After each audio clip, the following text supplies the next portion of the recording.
हरे कृष्ण। मनुष्य अपना कर्म करते हुए किस प्रकार से सिद्धि प्राप्त कर सकता है? सिद्धि प्राप्त करने का अर्थ यह है कि अपने स्वभाव में स्थित हो जाना।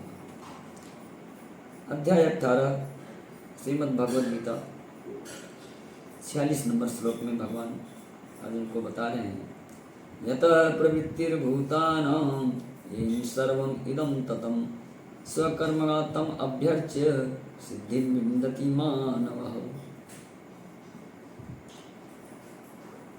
जो सभी का उद्गम है, उन भगवान की पूजा करके मनुष्य अपना कर्म करते हुए सिद्धि प्राप्त कर सकता है। अपना कर्म करते हुए सिद्धि प्राप्त कर सकता है। ये बहुत सुंदर बात भगवान ने कही है। कर्म छोड़ने की बात कभी भी भगवान ने नहीं किया।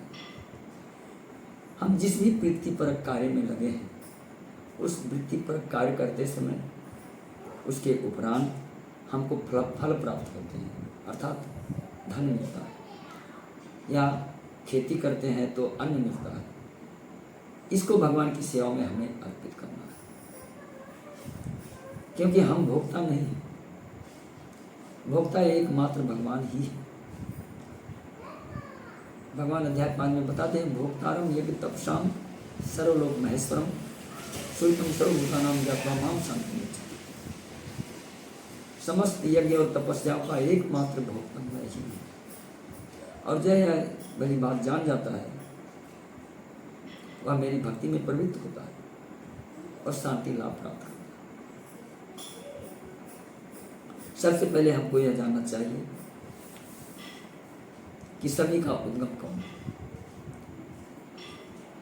अध्याय 10 श्लोक संख्या 8 भगवान बता रहे हैं, अहम सर्वस्य प्रभवो मत्तः सर्वं प्रवर्तते इति मत्वा भजन्ते मां बुधा बुधा भाव समन्विताः। मैं समस्त आध्यात्मिक तथा भौतिक जगतों का उद्गम हूँ। प्रत्येक वस्तु मुझसे ही उद्भूत हुआ है। जो बुद्धिमान व्यक्ति यह भली बात जान जाता है, वह मेरी प्रेमा भक्ति में तथा हृदय से पूरी तरह मेरी पूजा में लग जाता है।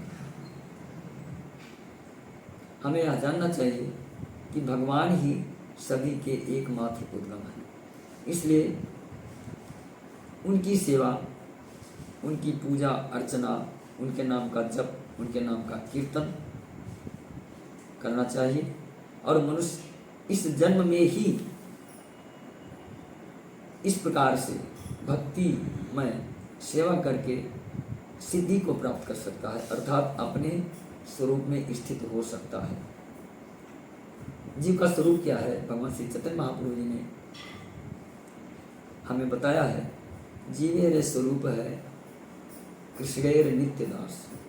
जीव का स्वरूप है भगवान श्री कृष्ण का नित्य दास, अर्थात उनकी सेवा करना। अगर हम भगवान की सेवा नहीं करेंगे तो माया की सेवा करनी पड़ेगी, कुत्ते बिल्लियों की सेवा करनी पड़ेगी, और भी अलग अलग प्रकार से लोगों की सेवा करनी पड़ेगी। इसलिए हमको अपने आप को भगवान की सेवा में लगाना चाहिए। इसी से हमको पूर्णता प्राप्त होगी और मानव जीवन का जो अंतिम लक्ष्य भगवत प्रेम, वह प्राप्त हो सकेगा। हरे कृष्ण।